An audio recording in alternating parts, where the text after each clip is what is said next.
Welcome to ABS classes. Hello student, मैं विवेक गुप्ता। जैसा कि आप देख रहे हैं आज का क्या टॉपिक है, डिपेंडेंट सोर्स।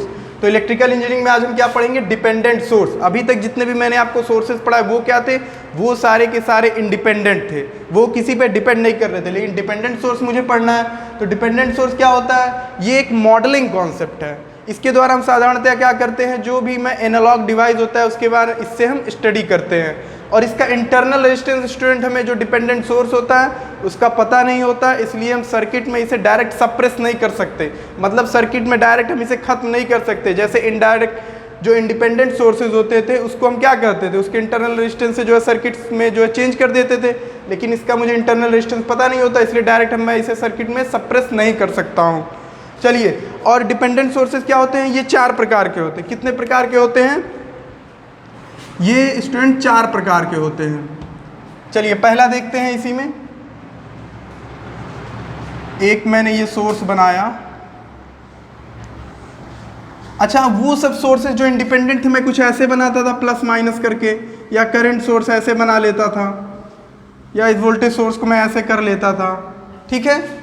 लेकिन इसको देखिए बनाने का मेरा क्या तरीका है, ऐसे बॉक्स नुमा कुछ बनाएंगे, उसमें जो है मैं इसे बनाऊंगा। आइए देखते हैं कैसे। ये है, ये हो गया प्लस माइनस। प्लस माइनस दिया है मतलब क्या है, एक बॉक्स या गोले के अंदर दिया है, तो वो क्या है, एक वोल्टेज सोर्स है, ठीक है। ये जब ये वोल्टेज सोर्स है तो मतलब मैं इसे लिख दूंगा क्या है, वोल्टेज सोर्स।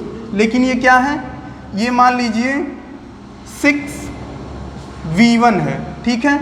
ये क्या लिखा है, 6V1। तो ये क्या हो गया, ये जो वोल्टेज जो बन रहा है, ये प्लस माइनस जो 6V1 बन रहा है, और ये V1 आपको कहीं ना कहीं दिया रहेगा। V1 जो है सर्किट में कहीं ना कहीं दिया रहेगा स्टूडेंट। तो ये क्या कर रहा है, ये जो सोर्स है आपका क्या V1 पे डिपेंड कर रहा है कि नहीं। और V1 क्या है, V1 एक वोल्टेज है, ठीक है। तो क्या हुआ, वोल्टेज डिपेंडेंट। इसको मैं क्या लिख सकता हूँ, इसको मैं ऊपर लिख देता हूँ, वोल्टेज डिपेंडेंट वोल्टेज सोर्स। क्या है, voltage dependent voltage source, VDVS। ये क्या हो गया स्टूडेंट, VDVS मतलब वोल्टेज डिपेंडेंट वोल्टेज सोर्स। ये जो सोर्स है इस वोल्टेज V1 पे डिपेंड कर रहा है, उसका कितना गुना है, 6 गुना है। चलिए इसको मैं और क्या लिख सकता हूं,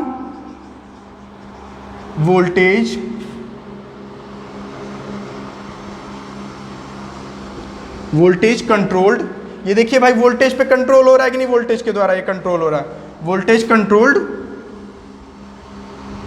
वोल्टेज सोर्स। ये क्या हो गया, voltage controlled voltage source, VCVS, voltage controlled voltage source. भाई ये वोल्टेज पे डिपेंड कर रहा है। चलिए ये पहला हो गया। अब दूसरा क्या है स्टूडेंट, दूसरा मैं यहां बनाता हूं, प्लस माइनस, ये कुछ ऐसे हो गया। इसको मैं क्या लिख देता हूँ, 7I। तो ये स्टूडेंट क्या दिख रहा है, ये I1 में लिख देता हूँ। ये क्या है, ये वोल्टेज सोर्स तो है। चलिए मैं यहाँ लिख देता हूँ वोल्टेज सोर्स। इसको दूसरे पेन से लिखूँ कि आपको समझ में आए कि ये अलग है और ये अलग है। इसको मैं क्या लिखूँगा स्टूडेंट, जरा ध्यान देंगे। ये क्या है,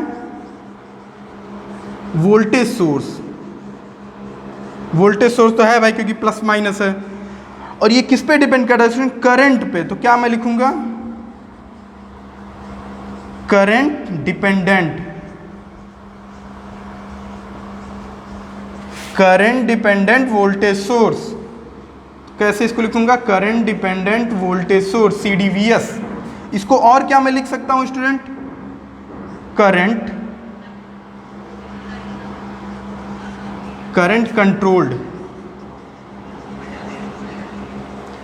कंट्रोल्ड वोल्टेज सोर्स, ठीक है। इसका शॉर्ट में क्या लिखेंगे, current controlled voltage source, CCVS। तो ये दो चीजें आपने देखी कि एक क्या है, वोल्टेज डिपेंडेंट वोल्टेज सोर्स है, और एक क्या है, करंट डिपेंडेंट वोल्टेज सोर्स। अब दो और आपके बच रहे हैं, वो इसको नोट करिए। वो दो क्या आपके होंगे, इसी में मैं दिखाता हूं आपको। इसको मैं मिटा देता हूं। एक होगा आपका करंट डिपेंडेंट करंट सोर्स, और एक क्या होगा, वोल्टेज डिपेंडेंट करंट सोर्स। ठीक है, वो देखते हैं कैसे होगा। चलिए तीसरा था, ये देखिए तीसरा। अब क्या बना, अब बना आपका एक करंट सोर्स। इसी तरह जो है दर्शाते हैं जो डिपेंडेंट सोर्स को। एक ये आपका करंट सोर्स बन गया, लेकिन ये किस पे डिपेंड कर रहा है, 5V1। तो ये क्या हो गया, करंट सोर्स, करंट, ये भाई करंट सोर्स है, ये जो सिंबल दर्शाता है करंट सोर्स का है। लेकिन ये किस पे डिपेंड कर रहा है स्टूडेंट, ये डिपेंड कर रहा है वोल्टेज पे। तो मैं इसको क्या लिखूंगा, voltage dependent, voltage dependent current source, voltage dependent current source, VDCS। इसको और क्या मैं लिख सकता हूं, वोल्टेज कंट्रोल्ड,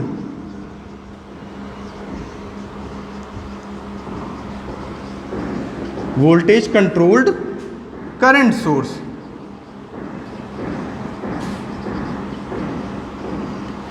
इसको क्या लिखूंगा, voltage controlled current source, VCCS। अब अगला क्या मेरा है, एक और बच रहा है भाई। मैंने क्या बताया, डिपेंडेंट सोर्स 4 प्रकार के होते हैं। तो ये अगला क्या मेरा आया, चौथा नंबर जो है मेरा, ये देखिए कुछ ऐसा बना। ये मेरा करंट सोर्स है, लेकिन क्या है, ये भी मेरा डिपेंड कर रहा है करंट पे ही। स्टूडेंट किस पे डिपेंड कर रहा है, करंट पे। तो क्या है ये करंट सोर्स, तो पहले आपको दिख ही रहा है करंट सोर्स ये है, लेकिन किस पे डिपेंड कर रहा है, करंट पे, करंट डिपेंडेंट। ठीक है, तो इसको मैं क्या लिख सकता हूं, current dependent current source, CDCS। इसको एक नाम मैं और क्या दे सकता हूं, current controlled current source, current control current source. Short form में क्या लिखेंगे, current controlled current source, CCCS। तो ये क्या हो रहा है, करंट, ये वाला करंट जो है इस सोर्स को कंट्रोल कर रहा है, मतलब जितनी इसकी I की वैल्यू जो है होगी वही उसी के अनुसार ये बदलेगा। चलिए ये चारों आपने डिपेंडेंट सोर्स देख लिए। अब इसमें मैं एक उदाहरण आपको देता हूँ, ये चीज़ें नोट कर लीजिए। इसमें मैं कुछ उदाहरण से आपको समझा देता हूँ। आप जो है इलेक्ट्रॉनिक्स पढ़े होंगे, उसमें आपने पढ़ा होगा BJT। BJT क्या है, BJT स्टूडेंट क्या होता है, एक करंट कंट्रोल डिवाइस होता है। मान लीजिए करंट है, सोर्स है, और ये क्या होता है, करंट पे ही कंट्रोल्ड होता है। क्यों, बीटा बराबर क्या होता है, IC/IB होता है भाई। ठीक है, बीटा बराबर IC/IB। ये जब आपको इलेक्ट्रॉनिक्स पढ़ाया जाएगा वहाँ मैं आपको बताऊंगा जब BJT पढ़ाऊंगा। अभी तो यहाँ उदाहरण के लिए मैंने ले लिया है। तो ये क्या होगा, IC बराबर क्या, बीटा बराबर IC/IB ये है। तो IC बराबर क्या होगा, IC बराबर इन दोनों का गुणा हो जाएगा, बीटा IB। तो ये क्या है, ये जो IC है किस पे, ये जो IC की वैल्यू है वो इन दोनों पे डिपेंड कर रहा है भाई। तो मतलब ये क्या होगा, ये एक करंट सोर्स है लेकिन किस पे डिपेंड कर रहा है, करंट पे, करंट डिपेंडेंट करंट सोर्स ये हो गया। BJT क्या है, BJT आपका स्टूडेंट क्या होगा, करंट डिपेंडेंट करंट सोर्स। और कौन सी डिवाइस, अगर किसी ने पूछ लिया, करंट कंट्रोल डिवाइस। ये क्या है स्टूडेंट, करंट कंट्रोल्ड डिवाइस। चलिए ये हो गया। अब FET की बात कर लें, फील्ड इफेक्ट ट्रांजिस्टर। BJT का पूरा क्या नाम है, बाइपोलर जंक्शन ट्रांजिस्टर, और इसका फील्ड इफेक्ट ट्रांजिस्टर। इसमें क्या होता है, ये भी एक करंट सोर्स होता है, लेकिन क्या ये होता है, ये वोल्टेज पे डिपेंड करता है। किस पे डिपेंड करता है स्टूडेंट, ये I0 क्या होता है, GM VGS। ये सब चीज़ें जब मैं आपको FET पढ़ाऊंगा या FET वहाँ पे मैं आपको बताऊंगा। तो ये I0, ये करंट जो है, ये I0 ये किस पे डिपेंड कर रहा है, इस वोल्टेज पे। तो इसको मैं कौन सी डिवाइस करूँगा, वोल्टेज कंट्रोल्ड डिवाइस। अगर किसी ने पूछा भाई ये कौन सी डिवाइस है, तो वोल्टेज कंट्रोल्ड डिवाइस। ठीक है, और सोर्स में पूछा तो वोल्टेज डिपेंडेंट करंट सोर्स। क्या है, वोल्टेज डिपेंडेंट करंट सोर्स। चलिए, और ये क्या था, करंट डिपेंडेंट करंट सोर्स। चलिए ये दोनों बातें आपको समझ में आ गई। अब कौन सा आपका एक बचा, एक आपने नाम सुना होगा OP-AMP, ऑपरेशनल एम्पलीफायर। वो क्या होता है, ओप एम्प मतलब ऑपरेशनल एम्पलीफायर। ये क्या हो, ये एक वोल्टेज सोर्स होता है और किस पे डिपेंड करता है, इसका गेन क्या होता है, V0 बाई VID, ठीक है। तो इसका जो है मैं क्या करूंगा, V0 जो होगा, ये V0 है, वो किस पे मेरा डिपेंड कर रहा है, AVID, तो ये गेन हो गया। और ये किस पे डिपेंड कर रहा है, वोल्टेज पे, मतलब ये क्या हो गया, वोल्टेज डिपेंडेंट सोर्स, ये हो गया वोल्टेज डिपेंडेंट वोल्टेज सोर्स। और ये किस पे डिपेंड कर रहा है, वोल्टेज पे ही, ये VID पे डिपेंड कर रहा है। तो इस तरह ये तीन चीज़ें आपने देखी। चलिए अब ये चीज़ें आपको समझ में आ गई कि हाँ इंडिपेंडेंट सोर्स अलग होते हैं और डिपेंडेंट सोर्स अलग होते हैं। आइए देखते हैं अब हम इससे रिलेटेड कुछ क्वेश्चन। तो स्टूडेंट एक क्वेश्चन है, क्या है, find mesh current I1 I2 end voltage Vx। ये मेश करंट I1 आपको निकालना है, ये I2 निकालना है और ये Vx की वैल्यू जो है आपको फाइंड आउट करनी है।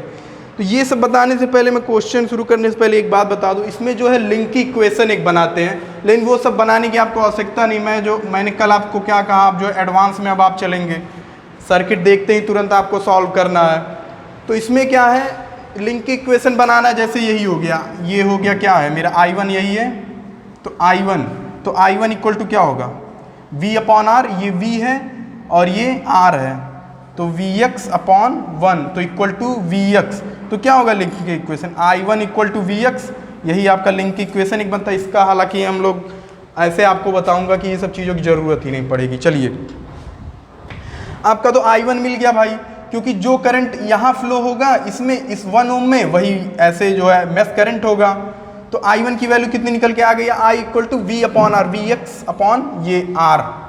तो चलिए ये Vx निकल के आ गया, I1 आपने निकल लिया। अब आपको क्या निकालना है, I2, ठीक है स्टूडेंट। अब ये Vx में निकालूंगा तो अपने आप मेरा I1 भी निकल जाएगा। यहाँ पे आपका Vx जा रहा है, I1 इक्वल टू Vx, तो I1 इक्वल टू Vx, ये Vx यहाँ पे आया और 2Vx करंट यहाँ पे है, 2Vx।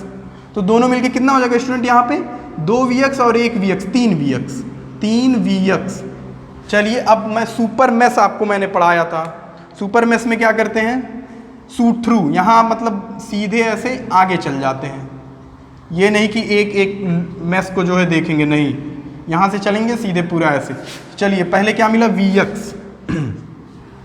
फिर आगे मेरा क्या मिला, 3Vx, ये करंट है, प्लस 3Vx और रेजिस्टेंस कितना है, 2 और 3 5 इंटू 5 भाई, I V बराबर क्या होता है, I इंटू R, तो I 3Vx है और R की वैल्यू 2 और 1 3, मतलब 3 और 2 5, और क्या फिर आगे मिला ये मेरा माइनस का 10 इक्वल टू का 0, सीधा सीधा आपका निकल गया भाई। ये कितना हो गया, 5 3 15Vx और 1Vx 16Vx इक्वल टू, ये माइनस सुधर जाएगा, प्लस में हो जाएगा 10। तो Vx की वैल्यू स्टूडेंट कितनी आ गई, 10/16 इक्वल टू, 2 से मैं डिवाइड करूंगा तो कितना आएगा, 5/8। तो Vx आपका स्टूडेंट कितना निकल गया, 5/8। और जो Vx है वही I1 है, तो इसको मैं क्या लिख सकता हूँ, I1 में लिख सकता हूँ, ठीक है। अब I2 की वैल्यू कितनी स्टूडेंट है, ये I2 जो है भाई, जो करंट इसमें फ्लो होगा वही पूरे में फ्लो होगा, तो I2 कितना है, I2 इक्वल टू 3Vx, यहाँ पे मैं लिख देता हूँ I2 इक्वल टू 3Vx। तो Vx की वैल्यू मुझे पता है, तो I2 की वैल्यू मैं कितनी निकालूंगा, 3 गुणे भाई 3Vx, Vx की वैल्यू कितनी है, 5/8, तो ये कितना हो जाएगा, 15/8। तो आपने क्या क्या निकाल लिया, I1 कितना निकाला, 5/8, I2 कितना निकाला, 15/8, और Vx कितना निकाला आपने, 5/8। ये वोल्ट में होगा, ये एम्पियर में होगा, ये एम्पियर में होगा। चलिए इस क्वेश्चन को आपने सॉल्व कर लिया, अब देखते हैं, इसको नोट करिए, फिर हम देखते हैं अब अगला क्वेश्चन। तो स्टूडेंट एक क्वेश्चन क्या आया, फाइंड मेश करंट Ix, ये Ix है, मतलब इसमें क्या फाइंड आउट करना है, क्वेश्चन ऐसे है, ये Ix मुझे निकालना है और ये मुझे I1 निकालना है और ये मेश करंट मेरा I2 निकालना है, मतलब मेश करंट I1 I2 निकालना है और ये Ix निकालना है। तो इसमें मुझे क्या करना है भाई, अच्छा पिछला जो मैंने क्वेश्चन बताया उसको आप नोडल से घर पे जो है ट्राई करेंगे और इसको भी जो है नोडल से घर पे ट्राई करेंगे, सभी क्वेश्चन हर तरीक़ों से लगते हैं। तो ये Ix है और यहाँ पे 2 है, तो यहाँ पे कितना होगा स्टूडेंट, Ix + 2, ये तो समझ में आ गया भाई। चलिए अब मैं निकालता हूँ यहाँ पे पूरे में मैं सुपर मेश एनालिसिस लगाता हूँ। सुपर मेश एनालिसिस याद है या भूल गए? सुपर मेश एनालिसिस पिछले क्वेश्चन में भी मैंने लगाया था सुपर मेश से, ठीक है भाई, सुपर मेश। तो यहाँ पे क्या है, पहले यहाँ पे भाई करंट यहाँ से इन कर रहा है तो प्लस माइनस, तो पहले प्लस आया तो आई एक्स इंटू 1 प्लस का ये मुझे मिला 10 आई एक्स। अच्छा, जो मैं डिपेंडेंट सोर्स अभी पढ़ाया हूँ, देखिए वही चीज़ है, ये जो मेरा ये वोल्टेज सोर्स है वो किस पे डिपेंड कर रहा है, इस आई एक्स पे, और वो आई एक्स कहाँ दिया है, यहाँ पे दिया है। मैंने क्या कहा था, जो डिपेंडेंट सोर्स होते हैं वो जिस पे डिपेंड करते हैं वो सर्किट में कहीं ना कहीं आपको दिए रहते हैं। जैसे इसमें कहाँ दिया है, आई एक्स यहाँ पे दिया है, और वो वोल्टेज कितने पे, ये कौन सा सोर्स है, वोल्टेज सोर्स है, लेकिन किस पे डिपेंड कर रहा है, करंट सोर्स पे, ये मतलब करंट पे ये डिपेंड कर रहा है, करंट डिपेंडेंट वोल्टेज सोर्स ये है। चलिए ये हो गया आपका। अब ये 2 ओम वाला है, प्लस का 2 और ये कितना है, इसमें करंट कितना जा रहा है, आई एक्स प्लस 2। अब क्या बचा आपका, प्लस का 5 और ये माइनस का 10। तो प्लस का 5 और माइनस का 10 कितना हो जाएगा, माइनस का 5 उधर जाएगा, प्लस का 5, मैं एक स्टेप गायब कर दे रहा हूँ, ठीक है। अब क्या है भाई, आई एक्स आपका यहाँ पे है और आई एक्स यहाँ पे है और आई एक्स यहाँ पे आपका दिख रहा है, तो सभी आई एक्स को एक साथ ले लीजिए। ये कितना हो गया, 2 आई एक्स, ठीक है, और ये 1 आई एक्स कितना हो गया, 3 आई एक्स और 10 13 आई एक्स, ये आपका हो गया। ये 5 है और ये 2 दूना 4, उधर जाएगा स्टूडेंट कितना हो जाएगा, -4, तो ये कितना हो जाएगा, 5 - 4 = 1, तो आई एक्स कितना आपका निकल के आ गया 1, और आपका स्टूडेंट दिख रहा होगा आई एक्स ही I1 है, तो ये कितना है I1 और आई एक्स की वैल्यू स्टूडेंट सेम है। अब क्या मुझसे पूछ रहा है, मैंने भाई आई एक्स निकाल दिया, I1 निकाल, अब मुझसे पूछ रहा है I2 निकालो। तो I2 बराबर क्या है स्टूडेंट, ये I2 बराबर क्या है, आई एक्स प्लस 2, तो आई एक्स की वैल्यू कितनी है 1/13 प्लस का 2, तो कितना हो जाएगा 13 26 1 27/13, ये कितना आ गया। अब देखिए मैं यहाँ एक जगह सभी को लिख दे रहा हूँ, आई एक्स = 1/13 एम्पियर, I1 = 1/13 एम्पियर, और I2 = स्टूडेंट आपका कितना हो गया 13 26 1 27/13 एम्पियर। चलिए ये चीज़ें नोट करिए, चीज़ों को समझते रहिए। देखते हैं अब हम स्टूडेंट अगला क्वेश्चन। ये क्वेश्चन क्या कह रहा है student, find I1 and I2। इसमें क्या निकालना है, ये I निकालना है, ये I1 निकालना है, ये I2 निकालना है। तो उसके लिए मैं क्या करूँगा स्टूडेंट, ये एक चीज़ आपको दिख रहा है I = क्या दिख रहा है, ये I1 दिख रहा है, सीधी सी बात है भाई, और ये I2 भाई, इसमें जो करंट होगा वो I2 निकलेगा। अब देखिए यहाँ पे मैं अभी तक मेश से आपको बता रहा था, अब मैं एक नोडल से भी बता दूँ। चलिए इसको मैं नोडल से बताता हूँ, ठीक है। तो ये I इधर मान लीजिए एक करंट गया, एक करंट इधर गया, इसको मैं स्मॉल I मान लेता हूँ। तो ये देखिए संधि पर आने वाली धाराओं का योग, तो एक ही करंट है, बराबर संधि से दूर जाने वाली धाराओं का योग, स्मॉल I प्लस ये I2 है आपका I2। चलिए मैं यहाँ लिख देता हूँ I2, ठीक है। इतनी चीज़ें आपको समझ में आ गया। अभी तक मैंने आपको मेश से बताया, एक क्वेश्चन मैं नोडल से भी बता दूं भाई डिपेंडेंट का। तो इसमें I यही मुझे निकालना है, तो ये I = अच्छा आपको ये दिख रहा है, मैंने क्या कहा था, कोई भी नोड वोल्टेज हो V और वो वोल्टेज सोर्स के साथ सीधे ग्राउंड से जुड़ा, मतलब बीच में कोई रेजिस्टेंस ना हो, तो उस नोड का वोल्टेज कितना स्टूडेंट हो जाता है, उसी वोल्टेज सोर्स के बराबर। तो 10 वोल्ट ये भी हो गया भाई, तो 10 हो गया, तो I बराबर क्या होता है, V/R।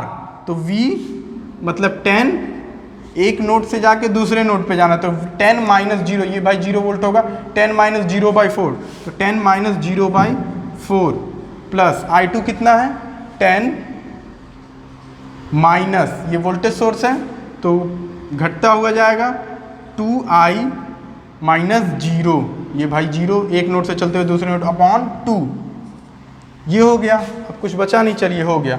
तो I = कितना हो गया, ये कितना हो गया आपका स्टूडेंट 2.5 हो गया। चलिए मैं इसको ऐसे लिखता हूँ 5/2, ठीक है, प्लस ये आपको दिख रहा है 10 माइनस, तो इसको भी मैं 2 से रहने दीजिए, 2 से अभी नहीं डिवाइड करता हूँ, कैलकुलेशन में आसानी होगा अभी। 2, तो 2 मैं LCM ले लेता हूँ, तो 2 LCM ले लिया तो 5 + 10 - 2i दिख रहा है आपको यहाँ पे i, और फिर 2 का मैं ये क्रॉस मल्टीप्लाई कर दूंगा तो कितना हो जाएगा 2i, ठीक है। और ये माइनस का 2i उधर जाएगा, कितना हो जाएगा प्लस का 2i, इक्वल टू में कितना हो गया 10 × 5 = 15, ठीक है। तो i इक्वल टू कितना हो गया स्टूडेंट आपका 15/4 हो गया कि नहीं हो गया। ये जो i आपका निकला कितना निकला 15/4, और वही क्या है i1 है, वही i है, वही i1 है, वही कितना निकल गया है 15/4 एम्पियर। देखिए भाई यहाँ से ये 2 2 4 हो जाएगा, नीचे चला जाएगा, ये एम्पियर में आ गया। अब क्या आपका बच रहा है भाई, ये i2 आपका बचा। तो i2 आप कैसे निकालते हैं नोड में, यही है आपका i2 भाई। देखिए चलिए मैं यहाँ से निकाल के दिखा देता हूँ। i2 इक्वल टू एक नोड से चलना है 10 - 2i - 0/2, तो 10 - i2 इंटू i की वैल्यू स्टूडेंट मेरी कितनी निकली है 15/4, ये मैं लिखूँगा 15/4, अपॉन में मेरा कितना, ये -0 तो हट ही जाएगा, अपॉन 2, तो ये कितना हो जाएगा 2 × 1 = 2, 2 दूनी 4, यहाँ कितना हो गया 15/2, ठीक है। तो 15/2 मतलब 7.5, तो 10 - 7.5 है, अपॉन में मेरा कितना है 2 है। ये स्टूडेंट आपको दिख रहा है, तो ये फिर कितना हो जाएगा 10 में से 7.5 गया तो कितना होगा 2.5/2। अब ऊपर नीचे में 2 से गुणा कर दूँ या रहने दूँ या इसी पे आंसर कर दूँ तो कोई दिक्कत नहीं है, तो 5/4 एम्पियर i2 निकल के आ गया। देखिए मैं यहाँ पे सब चीज़ें लिख देता हूँ। i इक्वल टू कितना मेरा निकल के आया 15/4 एम्पियर, i1 मेरा कितना स्टूडेंट निकल के आया 15/4 एम्पियर, दोनों i1 और i की वैल्यू सेम है, और i2 की वैल्यू स्टूडेंट मेरी कितनी निकल के आई 5/4 एम्पियर। चलिए नोट करिए, फिर हम देखते हैं अगला क्वेश्चन। 2 क्वेश्चन मेरे पास है, एक क्वेश्चन ये है, इसमें फाइंड i मुझे फाइंड आउट करना है, और इसमें क्या फाइंड आउट करना है फाइंड i0, ये i0 की वैल्यू मुझे फाइंड आउट करनी है। चलिए पहले मैं इस क्वेश्चन को देखता हूँ। यहाँ से अगर जो मैं ग्राउंड ले, इसी सर्किट पे मैं बता देता हूँ, यहाँ से अगर मैं ग्राउंड ले लेता हूँ 0 वोल्ट, ये भी 0 वोल्ट, ठीक है। इसको मैं नोडल से करूँगा, तो ये 0 वोल्ट आ गया। अब ये जो है देखिए कौन सा सोर्स है, वोल्टेज सोर्स है, किस पे डिपेंड कर रहा है, ये करंट पे डिपेंड कर रहा है। ये करंट सर्किट में कहीं ना कहीं दिया होगा, यहाँ पे दिया हुआ है। चलिए ये बातें आपको समझ में आ गई, मतलब ये निकाल लेंगे तो ये मुझे पता चल जाएगा। तो यहाँ से मैं जो है नोडल लगाता हूँ, ये मैंने माना करंट i1, ठीक है, और ये तो i दिया ही है, और ये मेरा स्मॉल i दिया ही है। तो क्या होगा, सभी बाहर की ओर जा रहे हैं, तो सभी का मैं सम कर दूंगा, i1 + i प्लस, यहाँ मैं स्मॉल i लिखता हूँ, small i plus capital I, ये वाला i, ठीक है, इक्वल टू में मेरा कितना आ गया 0 हो गया। तो ये i1 की वैल्यू मैं कहाँ से निकालूंगा, यहाँ से निकालूंगा स्टूडेंट। उसके पहले मैं जो है मैं ये i की वैल्यू मैं यहाँ पे निकाल लेता हूँ, ठीक है, क्योंकि मेरे पास 2 अननोन 3 अननोन हो जाएंगे, और मेरे पास एक ही इक्वेशन बन रहा है यहाँ पे। तो उसके लिए मैं क्या करूँगा स्टूडेंट, ये i मैं कैसे निकालूंगा, यहाँ से मैं निकालूंगा स्मॉल i इक्वल टू, यहाँ से जाना है तो मतलब यहाँ से 0 - 50 - 0 अपॉन में क्या है 40, तो स्मॉल i इक्वल टू कितना आ गया मेरा -5/4। चलिए ये एक निकल गया -5/4। अब ये देखिए मेरे पास जो है ये क्या है, ये 10i, तो इसको मैं यहीं पे लिख दे रहा हूँ 10 इंटू -i की वैल्यू कितनी, सॉरी i की वैल्यू कितनी है -5/4, -5/4, तो ये कितना हो गया, ये 2 से मैं डिवाइड अगर कर दूँ तो कितना हो जाएगा स्टूडेंट, 2 दूनी 4 और 2 पंजे 10, तो -25/2 दिख रहा है। अरे भाई 10 × 5 = 50 हो जाता, 50/4 आधा करते 25/2 हो जाता। चलिए ये सही हो गया आपका, मतलब इसकी वैल्यू कितनी हो गई -25/2। अब चलिए अभी इसमें मैं रखता हूँ i1 कैसे निकलेगा 0 माइनस, तो लेकिन ये फिर माइनस में है, -25/2 -0 अपॉन में कितना है 20, ठीक है, प्लस ये स्मॉल i की वैल्यू कितनी है -5/4 और ये प्लस का i इक्वल टू 0। अब भाई एक ही अननोन है मेरे पास, एक ही इक्वेशन है, तो इसको सॉल्व कर लेंगे। तो ये कितना हो जाएगा स्टूडेंट, प्लस का 25 हो जाएगा, तो प्लस लिखिए चाहे ना लिखिए, तो 25/2 × 20 ये ऐसे आ जाएगा, और ये प्लस का कितना हो जाएगा स्टूडेंट, ये माइनस का होगा क्योंकि माइनस साइन है, तो -5/4। अब 5 से अगर मैं काटूंगा 5 चौका 20 और ये 5वां 25, ठीक है, और प्लस का आई इक्वल टू में 0। अब मैं इसको कहाँ सॉल्व करूँ, यहाँ पे मैं कर देता हूँ। तो ये नीचे कितना हो गया स्टूडेंट, 5/4 दूना 8, 5/8 प्लस का आपका कितना निकल के आया, माइनस 5/4, ये देखिए 5/4 प्लस का i इक्वल टू में 0। अब देखिए ये -5/4 जो है साइन बड़ा वाला है, तो मैं क्या करता हूँ, मैं 8 में अगर एलसीएम ले लूँ भाई तो ये 5 ही रहेगा, माइनस का ये कितना स्टूडेंट हो जाएगा, यहाँ पे कितने की कमी, 4 दूना 8 2, ठीक है भाई, ये 4 दूना 8 2 से जाएगा तो 5 दूनी 10 प्लस का i इक्वल टू का 0, तो ये कितना हो जाएगा, माइनस का ये 5/8 प्लस i इक्वल टू का 0। ये दिख रहा है, ये माइनस का 5/8 उस साइड चला जाएगा, कितना हो जाएगा, अब मैं ऊपर इसको कर देता हूँ यहाँ पे, तो उधर चला जाएगा तो i इक्वल टू कितना हो जाएगा, 5/8 एम्पियर। चलिए ये आपने क्या निकाल लिया, इस i की वैल्यू कितनी निकाल के आ गई, 5/8 एम्पियर। अब आप जरा ध्यान देंगे अगले क्वेश्चन पे, इसको नोट कर लीजिए। अगले क्वेश्चन पे अगर आप ध्यान देंगे तो उसमें क्या पूछ रहा है, I0 की वैल्यू। I0 किस पे है, 4 ओम के रेजिस्टेंस पे, और 4 ओम के रेजिस्टेंस पे है, तो इसमें मैं क्या लगाऊं कि जल्दी से मेरा जो है क्वेश्चन सॉल्व हो जाए। क्या मैश एनालिसिस लगाऊं, नोडल एनालिसिस लगाऊं, कैसे मेरा ये सॉल्व हो जाए। चलिए देखते हैं इसमें क्या जो है जल्दी जो है सॉल्व होगा। इसको देखने से सर्किट को पता चलता है, अगर मैं मैश एनालिसिस लगाऊं तो सर्किट मेरा जल्दी सॉल्व हो जाएगा, क्योंकि 2 एम्पियर की करंट यहाँ जा रही है, उसमें से I0 कुछ करंट निकल गया, तो यहाँ पे कितना बचा, 2 - I0, यही तो बचा भाई, 2 आ रहा था, 2 में से I0 इधर चला गया, तो 2 - I0। अब आपको क्या दिख रहा है, इस वाले में अगर जो है मैं लगा दूँ KVL, इस वाले लूप में अगर मैं इसमें KVL लगा देता हूँ। चलिए KVL लगाने पे मुझे क्या मिलता है, पहले तो प्लस का 10, यहाँ पे मैं लिखता हूँ प्लस का 10 I0, ठीक है, यहाँ पे क्या है, प्लस का 2 इंटू करंट कितना है, 2 - I0, 2 - I0। अब क्या बच रहा है आपका, प्लस का 1, और यहाँ पे आएंगे तो क्या होगा स्टूडेंट, ये देखिए ये करंट जो है नीचे की ओर जा रहा है, और हमने माना उल्टा दिशा में, जब उल्टे दिशा में हो तो क्या होगा, माइनस का साइन यहाँ पे लग जाएगा, -4 I0।